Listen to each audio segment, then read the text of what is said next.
We need it. Oxygen. It's why we breathe.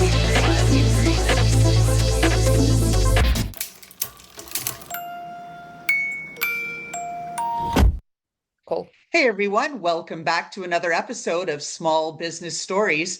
And what I love about this show is that our impact is not only growing, but our audience is, because we are just tapping people from all over the world.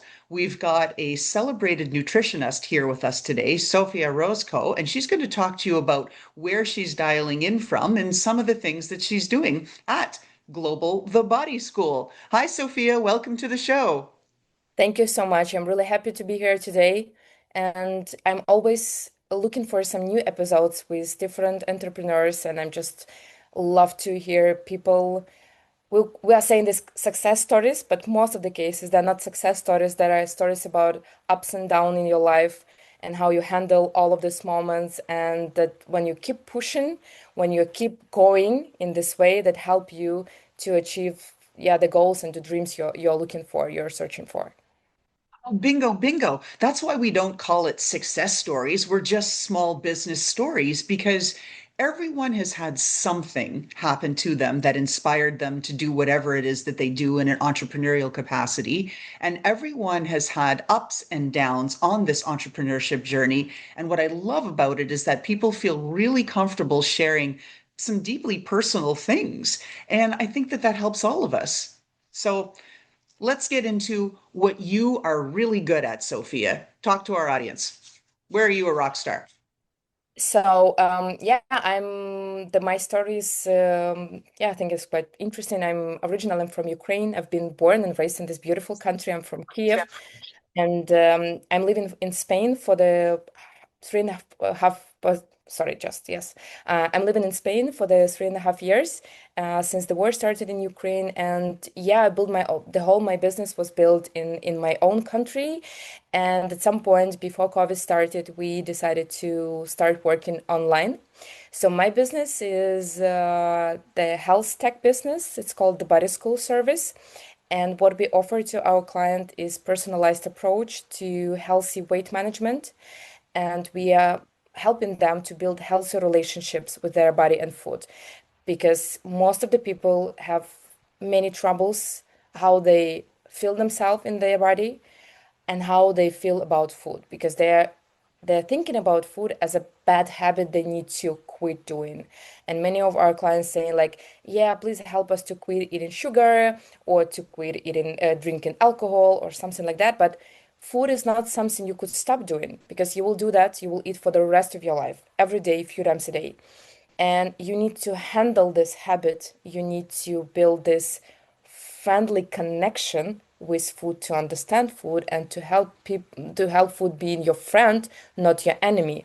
And that's what is our passion in the Body School. We create this personalized program where each of our clients working with the team of doctors, nutritionists, and fitness trainers through our mobile app that helps us to create this 360 approach to weight management, to building healthy habits, building healthy lifestyle for our clients, depending on the lifestyle they already have, because we don't want to adjust our life to our diet. That's not sustainable in the long term. We are trying to adjust the diet, the nutritional routine, the workout routine to our clients' lifestyle because it's working better in a long time approach. And we've been working in Ukraine for the last 10 years. We also have clients in 32 countries around the world.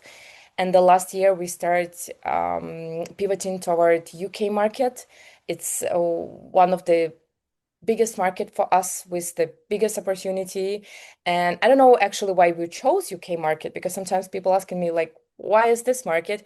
I think because I've been doing a lot of researches about diabetes type 2, about problem with rate of obesity, and I'm just really passionate to help people to find this way how they could help themselves if they have diabetes type 2, if they're suffering from diabetes type 2 and they are on this consistent medication, how they could help themselves to live the better life, to feel more healthy and to be more healthy. So let's get into it. So there's a whole lot in there that you talked about. So let's break it down. One of the first things, as you do always in your videos, let's break it down, right? Here we go, piece by piece. So the first is mindset. Like I know myself, and I've shared this with my audience, I'm a stress eater.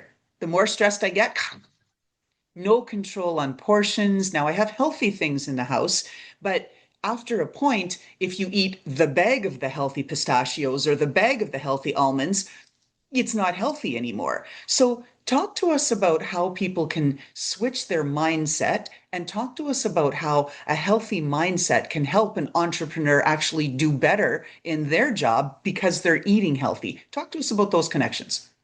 Yeah, for sure. I think that's in terms of the stress eating or binge eating, we have two problems. We have these psychological problems, which just come from stress, and also we have this physiological, like the level or on the level of biochemistry of our body. So, and it's important to connect both of them because if we are not doing these things that help our biology to overcome stress and to support us on this biochemical level, none of these recommendations from the therapist would help because our bodies struggle with some important nutrients. So what I'm always saying to my clients and to myself personally, that you need to first control and improve, not improve, to control your blood glucose level, to stabilize your blood glucose level, because that's the most important thing for our productivity, our focus, and our performance during the day. What is the blood glucose level? The glucose we are eating or we have in our body, in our blood, we need for every single cell in our body, including our brain. So our whole body in the normal conditions living on a glucose. And when we don't have enough glucose to support this energy function, we start losing our focus, we start being irritated, we have the mood swings. But when we are performing and we are working at the same time and we are focused on some particular task, we don't feel that. We don't feel that our blood glucose changes. We just feel that, okay, I'm just stressed. It's difficult for me to focus. Maybe I just need to eat something sweet, or maybe I just need the second or the third cup of coffee just to stimulate myself a little bit. But what we actually need is just to stop and have a normal meal. The meal that contains carbohydrates, complex carbohydrates, vegetables, protein, and fats, because these gives our body important glucose. We like refilling our body with glucose because we're eating carbohydrates.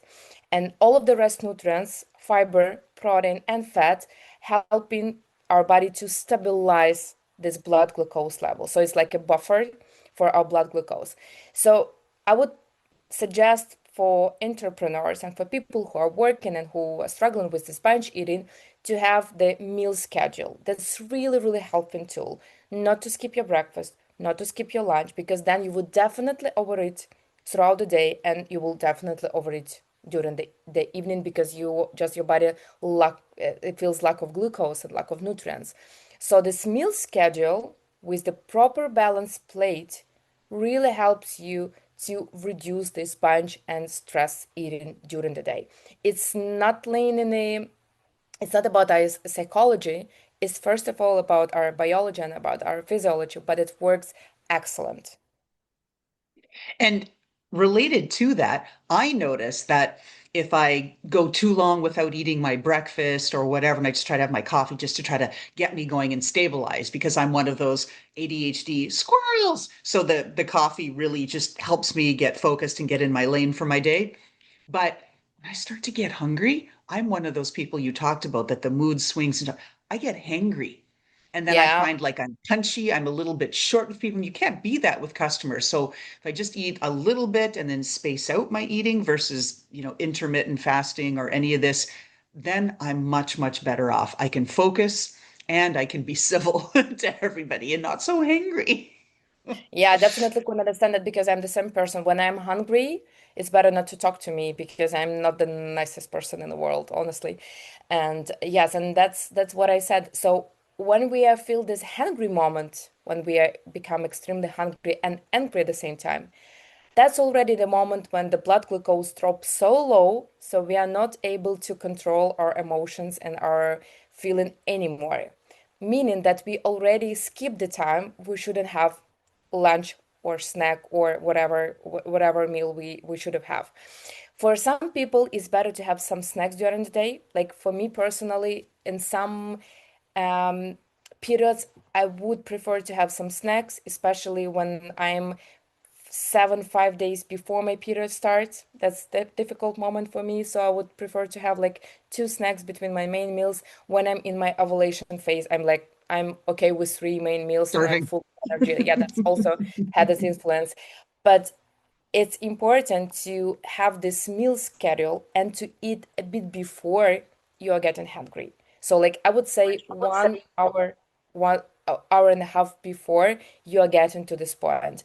Sometimes people are saying like, yeah, but I could not eat if I'm not feeling hungry. In this case, I'm not listening to my body and I'm not following my body needs. Yeah, that's at some point it's true, but also then other points, sometimes we are not seeing and we are not feeling those signals because we are so occupied with our daily tasks, so we are just missing those signals. And when we are setting up the timer for us or some specific time for every meal or for every snacks, like for instance, every 2.5 hour you could have snack and then main meal in 2.5 hour late, that helping us to have this stable blood glucose level without these ups and downs of blood glucose. And snacks, I want to qualify that too. Snacks doesn't mean a family sized bag of potato chips, right? Snacks means a half a cup of blanched almonds or something like this, right? Just to give us the Yeah. protein in that we need. Yeah, that's better to always when we're talking about snacks, the easiest formula is to combine some carbohydrates with some protein and fats because most of the people they're craving those carbs at some point. That could be like fruit or the cup of blueberries or some chocolate or whatever. But that's important to combine that with some protein and fat. Like an example, the granola is not the best breakfast, but it's a perfect snack, especially when you combine granola with Greek yogurt, because you have fats and protein in Greek yogurt, and you have simple carbs that can help you to boost your energy in granola, because it's some oats with dried fruit or some sugar or honey, doesn't matter. So yeah, that's a perfect snack when you're having something protein and fat content, and also you could have some carbohydrates. For some people, it could also work to eat just only carbohydrates, but for most people, it's not working because it's also putting this glucose ups and downs. It's starting this whole process. So I would say carbohydrates and protein and fat, that could be the perfect combo for a snack. Oh, I agree. And now let's shift things a bit into your role as an entrepreneur. You're also a mom and you've got a toddler. You said she's 4.5. And so you've got a couple of things that you have to do. One, you have to get your toddler to eat, and you know Yeah. what's healthy because you're a nutritionist. You've had several viral videos about ways to make food more interesting, to get vegetables into people, because this is what a lot of the studies are showing now, that kids growing up aren't having access to the cooked meal at home. It's always grab and go. They go to the convenience store, they grab this, or they go to the school cafeteria, a lot of pizza, a lot of bagels, pancakes, all this nonsense. So kids aren't getting vegetables. Talk to us about how we can do a better job putting vegetables into more of our foods to help raise our protein and our fiber. Actually, not so much protein, but our fiber and just the benefits of the chlorophylls, the vitamins and things that come with the greens.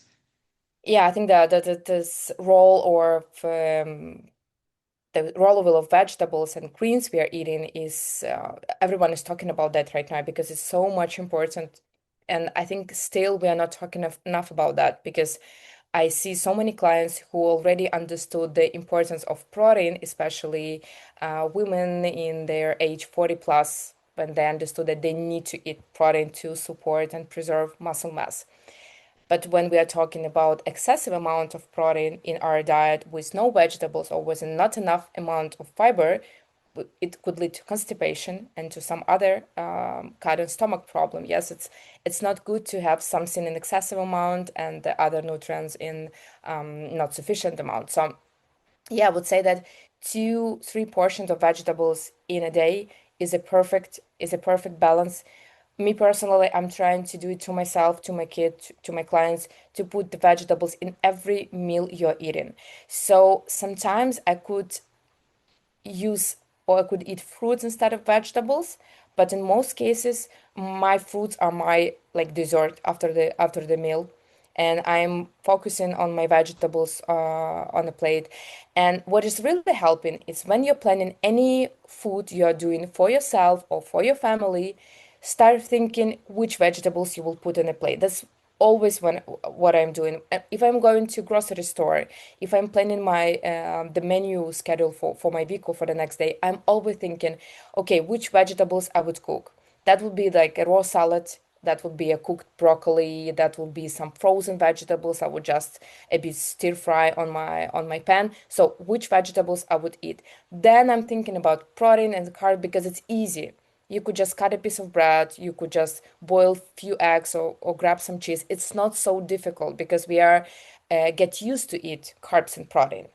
But vegetables is something really difficult. And if you're not eating vegetables or if you're not your kids are not eating vegetables, that really is a simple task you could do to put more vegetables on your plate, just to have a piece of paper, I don't know, or you could also do it in your phone and just to list all of the family members you have in your family, you, your partner, your kids, or it could be just you, it doesn't matter.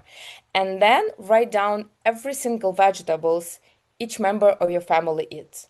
Like my kids, for instance, eat cucumbers and carrots. That's all. That's enough. You could start with something with a few options.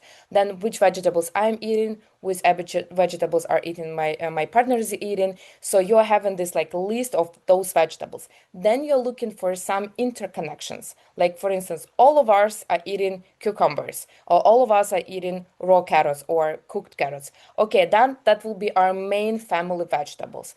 If I will not force my kids or force my partner to eat something else, at least I have something we are all eating and I could cook it for all of our family. If you're eating some extra vegetables, you could always add some extra. For instance, my daughter, she loves peas, like frozen peas. I'm just stir frying them, and but she's not eating spinach, for instance. And I could do for some dinner or for some lunch or for breakfast peas for me and her. But for me personally, I'm also adding some spinach, and we have this approach that help us to not to cook for different meals for two persons, but to combine somehow in one meal. And also when your kids are seeing that you're eating something else, they're more likely to join you eating at some points. Yeah, that's difficult if kids are not get used to eat vegetables when they start solid or when they're toddler. With the age, it's really become difficult to force them to do that. It's actually not possible. The only thing you could do as a parent is just to have this option available at your diner table, at your fridge, at your home. So make it possible for kids at least to interact somehow with the vegetables. That's the only thing you could do, and just to set an example. The rest, it will be their choice when they want to join you in this process. Let's talk about too, one of the things, one of your other viral videos is your 5 4 3 2 1 quick grocery shop, which is I think is a great method for any mom or dad or parent caregiver on the go who's not taking the time to really help themselves, and they're like, oh, I've got all these meetings, I've got this, I've got that. Talk to us about the 5 4 3 2 1 grocery shop method.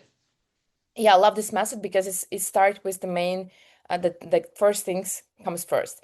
First we have vegetables. So this approach shows you how to do a quick grocery shopping if you don't have like a strict plan what you're going to do, what you're going to cook with this product. So the five items, you are choosing five vegetables, one that you could eat in raw form, one that cooks quickly. For me, it's most of the time it's broccoli because I love steamed broccoli. It's like could be cooked in 5 minutes. One, colorful vegetables, it's any vegetables except green color. It could be some carrots, some aubergines, maybe some bell peppers, like some paprika, whatever you want. You could also have some greens that could be spinach or any other greens you're eating or a fresh salad. And one new vegetable for you, something that you did not try before or something that you extremely like and that's your main vegetable of your family. So you always choose always options, like four, three options that you are more likely to cook and you already know some recipes you could use for those products, and always choose one product that is new for you or for your family. You could, like just invent them a little bit to implement them in your family diet or in your personal diet. And that also could be one starchy vegetables, like sweet potatoes, or also we have some pumpkin. We could use this as a starchy vegetables to add some healthy starch to your diet. So you're choosing five vegetables, then it's coming to protein. You're choosing four options of protein. It could be plant-based or animal-based protein or both. You could combine them. For me, my favorite are eggs. I also love dairy products. Greek yogurt, one of the most important protein source in my diet. I'm putting this Greek yogurt everywhere, in my salad, as a sauce to my fish or to the meat I'm cooking. I'm really in love with tzatziki sauce when you combine Greek yogurt with some herbs, lemon, and just garlic and salt. That's all, and I always have this sauce in my freeze. So this Greek yogurt, it could be fish, meat, seafood, or it could also be some beans, tofu, whatever you like, or plant-based meat. Four types of protein. Then where it's coming to fruits, I'm also choosing three types of fruits, some seasonal or something I could use for dishes like bananas. I'm always cooking some pancakes with bananas, so I'm not eating them most of the time in a raw form. I'm just using them for some pancakes or for some protein shake. Then pick two types of carbohydrates, some that you could cook quickly or cook for 20-15 minutes, like quinoa or whole grain rice, which cooks for 30 minutes or more, and also some easy kind of carbohydrate. Like for me, it's whole grain bread, or I also love whole grain couscous because it takes 5 minutes for you to cook it. And then in the end, you just grab one treat, because food is not just about the nutrients or vitamins and minerals. It's also about the pleasure and about this, like, yeah, just about the taste and experience. So always grab one treat for you. It could be something sweet. It could be also something savory, like chips. Maybe you like chips or some salty snacks, whatever you like, but just grab something that will cheer you up. Oh, absolutely. Because we all have those days, right? We're just like, oh, I need something to lift me up. Now, let's talk about you've got a tremendous social media following and you've been building that up and what you've been doing. And let's talk about what can you share with our audience who's saying, yeah, geez, I don't have the following I really want. I want to talk to people and hear from people like yourself who have built it up. What do you advise folks to do? I started building my social media 9 years ago, and I would say it was not the overnight success. It's still not an overnight success. I put a lot of effort in this topic, and what I could say, it's a marathon, it's not a sprint. So you need to be ready for a long-term game, because then you focusing your efforts on building personal brand instead of just searching for some ways around just to get as many followers as fast as possible. Yeah, for sure, there are some tools nowadays that could help you to boost your social media, like some tools like Reels that are in Instagram, yeah, or some TikTok videos that's really helping you. If you have some viral topic, you could speak to your audience, or you're bringing the um, real important topic to your audience. You could have a viral video with many views, many likes, many comments. But I never saw someone who built the personal brand just because of the one viral video. It's not working this way. You need to build this relationship with your audience. You need to be consistent about that. You need to show your values. You need to show what you're standing for. Even if you're talking about business, even if you're talking about anything, that's always the person behind any product and behind every business. And people are always interested in a person and then in the business. Because for me, when I'm choosing some product I want to spend my money for, I'm always interested in who is the founder of the product, what was the values of this business. Like for me, that's so much important, especially when it's coming to some expensive products. I don't want to spend my money on something I'm not supporting and which is not has any connection with my values and with my own mission as a person. So I think the social media is a great tool to show yourself and to show what you stand for. And don't be in a rush, be consistent. Don't do 5 posts in one day and then disappear for the next 2 months because you are so overwhelmed with doing this five posts in one day. It's better to do less, but it's better to be consistent in this process. Just choose this amount of interaction you are ready to do with your audience or you're ready to do in your social media, and just do it day by day, week by week. It's the only secret. I don't know anything else that is working, because even if you would have one or two viral videos as I had, for instance, on my TikTok, the only thing is working is just to be inconsistent, because people are forgetting you about having this one viral video. They have so much content around them. They need to be interested in a person, and they could be interested in a person if this person is consistent in showing up to the audience, and if this person is translating something that is really has a drive, that it really has some missions and visions inside that. And yeah, that help us to be connected. We are not searching for information, we're searching for connection. Oh, that's so key right there. You just hit the nail on the head, right? We're searching for connection, because this is the thing, the disconnect between brands and then trying to go, and the overwhelmed entrepreneur. I want you to share with our audience whatever you're comfortable sharing on how you balance all this stuff. Because again, you're a mom, you've Yeah. got young children, you've got a partner, you've got a business, you're launching a new product here in the UK, which is 2000 regulations related to everything in health tech and no GMO and this and that and all this sort of good stuff. What are your approaches to balancing all of this? Do you time block? Like, what do you do?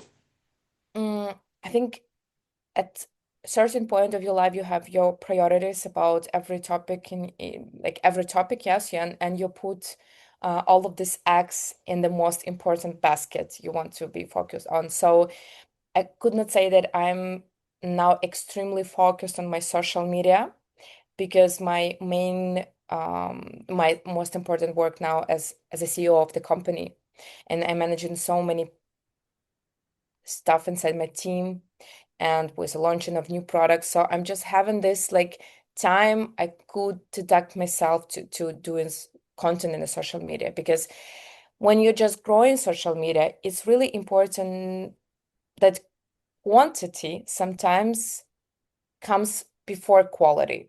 I'm not saying about the content that is not like quality content. I'm just saying that till you will find your approach, till you will find your topic, you need to test a lot of stuff just to get to it. You could not just sit down and just imagine, okay, I will do this video, I will get so many likes and I will get so many follows. It's not possible. You could just test some of your thoughts, some of your ideas, and just through the testing, you will get to the real results. Now, when I'm in this point, when I understood my audience, my goals, I am doing less, but I'm putting more effort in every content I'm doing, in my production, in my filming. I'm looking for a way to describe in a better ways, for my audience, to help them to understand some difficult topics in the most easiest way. So, but we are going to this quality through quantity. It's always working in this way. So just stop editing your video to being perfect. Just post it. Just test your ideas. It's really, really helping. And yeah, when you're focusing on some points of some topics on your life, you could not perform the best in every area of your life. It's not possible to be best mom, best entrepreneur, the best blogger or influencer. You need to understand, yeah, what is my priority for the next month or for the next 3 months. And I think that's honest, that you understand, okay, maybe I'm asking my partner to support myself, to support me a little bit with our whole household needs, or with the kids, if you are sharing your kids with your partner, or you understand that you are not able to spend every single evening with your kids because you're more dedicated to some task, but you have some time limits for that. Because if you have no time limits, you are just, going through this, you start losing some focus in this process. But I think that really helps me is to understand that you could not cover everything and being 100% present in all of those topic in your life. So my summer, for instance, I know that my daughter will go to summer camp for the whole month, and I will have more free time for myself. And I know that, like in July, for instance, I will keep more focused to some my working task. In August, that will be completely different because she's out of school. And yeah, that's not possible to work with almost 5 years old kid because they need all of your attention. So I'm not planning anything special for this August. I will just be in my survival mode, just to help myself somehow to adjust all of that. And I don't think that that's a consistent balance in this process. You're always asking yourself, okay, what's the most important? And then you are ready that something else could fall apart a bit. So yeah, that's life. I, you said a lot in there, so I'm going to just rehash a couple of the key points. One, social media is a marathon, not a sprint. Yeah. Two, be consistent, right? Show up. Three, put a lot of stuff out there because you don't know what's going to work as you're figuring it out. No one's saying put out crap, but you don't, that's the fourth message. You don't have to get it until it's 99.9999999% perfect, right? Put it out there. People are very forgiving and they also want to see who you really are. People are tired of the filtered version. Oh, I'm this, I'm that. Yeah, I look 25 years old. I'm not 25, right? If I'm doing a filter, they want to see me, who I am, who you are. That's a part of it. So I think that's really good. And then I think one of the biggest messages that you just said in all of that is as you're prioritizing and as you're shifting with respect to those priorities, you have to be prepared to let some things go. For example, social media. I have some clients, for example, that I'll share, they cannot let go. I'm saying go spend valued time nurturing the relationships with your customers and building those bridges and delivering these services versus correcting or modifying what our social media team is doing for them. It just, but That's obviously we true. respect what the clients want, but I see that it's their baby, they don't want to let go, and I get it, but it's such an important thing to do. At some point you've got to cut the cord. You got to say, yeah, Yeah. that's social media. I've got trusted people, it's looking good. I'll interfere once in a while, but I'm going to focus on this other thing, like running the company, like launching a new product. Right. Yeah. Yeah, that's true. Yeah, I think that's the beautiful thing that we start living in a time when people, even in the social media, start talking honestly that it's not possible to cover everything on the best level. It's not possible. So if you have the perfect career and you're focusing on your career in this moment, you could not be maybe the best mom or the best parent or the best partner or prepare yourself for triathlon. It's not possible to put everything in 24 hours because you also need to sleep and it's important. And it's yeah, I think it's people and especially those who are trying to get the best from the everyday should remember that it's we have our limits, and it's not because we are bad or we are lazy or something like that. Just we have 100% of our resource and we are just choosing which percentage we're going to dedicate to which area of our life. And that's okay if at some point we understand, okay, I have nothing, none of my resources going to this area. That's fine. But we need to allow ourselves to do that because we are not robots, we are just human beings. That's right. And it's also, I know it's funny. My husband calls himself a startup widow, but he understands, right? So he'll give me that long, long, long leash. It's like, okay, okay, okay, haven't seen you, da da da. Like, okay, come on. Right. And then, all Yeah. right. So then the priorities have to shift. It's like, all right, the business can wait. It's got to focus on him. Right. It's how it goes. And as we're close to wrapping up our show here, a couple of things. What advice do you have for entrepreneurs?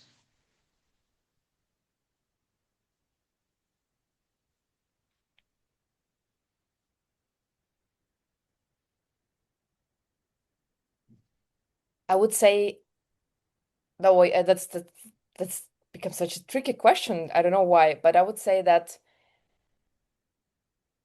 don't quit your job uh, if you don't have enough savings. I would say like this, because there's financial pressure you could feel when you're starting your business if you don't have anyone who will support you, or if you don't have enough savings, will not be useful and will not be helpful. Because when you are building your business, you should be so dedicated to your product and to your service and to do the best you can. And if there are so many things that keeps you awake throughout the night, and the financial stress is it's not nice. So I just remember how it was for me when we invest too much money at some point of my business, and it just keeps me awake throughout the night. I was thinking, okay, if the business will not survive, what am I gonna do? And yeah, for sure, when you have a business for 10 years, it's sometimes happening. But when you're just starting your business and you're thinking about dedicate yourself fully to this business, first thing you need to think if you have enough money to survive through this first stage, maybe year and a half, or if you have someone who could support you. If not, maybe it's better to keep working, maybe change your work, maybe take less hours, and to do your business in this free time or of the rest of the time, because I think that's so difficult to feel this financial pressure when you're starting. You could not focus on the quality of your product. I agree wholeheartedly. As someone, like I said, I'm always honest and transparent. I leapt too soon, dove in too hard, too fast, and I really struggled financially. I built a whole e-learning platform, enormous cost, worked with some fabulous developers in Ukraine, though, as a Ukrainian person Wow. myself. So I get it, but it was really the wrong thing. And just sort of once you get started, it's hard to unwind it. And it's just taken me years to unwind and get back on track. So terrific advice. Where can people find you, Sofia? I think we will leave the links to the website and to social media where they could find and learn more about our approach, the body school approach, and my personal approach. And yes, I would be just happy to connect with new people on the social media to to create this supportive environment, because that's what we are all searching for, to surround ourselves with the people who support us, who inspire us, and to be also this supportive and inspiring person to someone else. Exactly. And for those of you that are more auditory and not checking the links, it's Sofia Rozhko. So Sofia.ROZ You can find her on Instagram. You can find her on TikTok. Okay, last question here before we wrap up. And this is the signature question of the podcast. If you gave us a look into your closet and we got to see some shoes, some clothes, something that said, "This is Sofia Rozhko," and when you wear it, you feel like you are just unstoppable. What are we looking at? Describe it to us. Definitely, that would be just a blue jeans and white t-shirt. It's just my that's I really love this basic look that helped me to focus on this beauty outside, on the world outside, and not distracting me from seeing the world outside. I'm this kind of person who really love all these colorful looks, and also to try to present myself in the best way. But when I want to feel confident, uh, professional, even sexy as a woman, I'm always putting my just blue jeans, which is perfectly tied to my body, and just a white t-shirt. That's my favorite. Oh, I love it. And I love how every entrepreneur has a different answer to this question. It's so fun.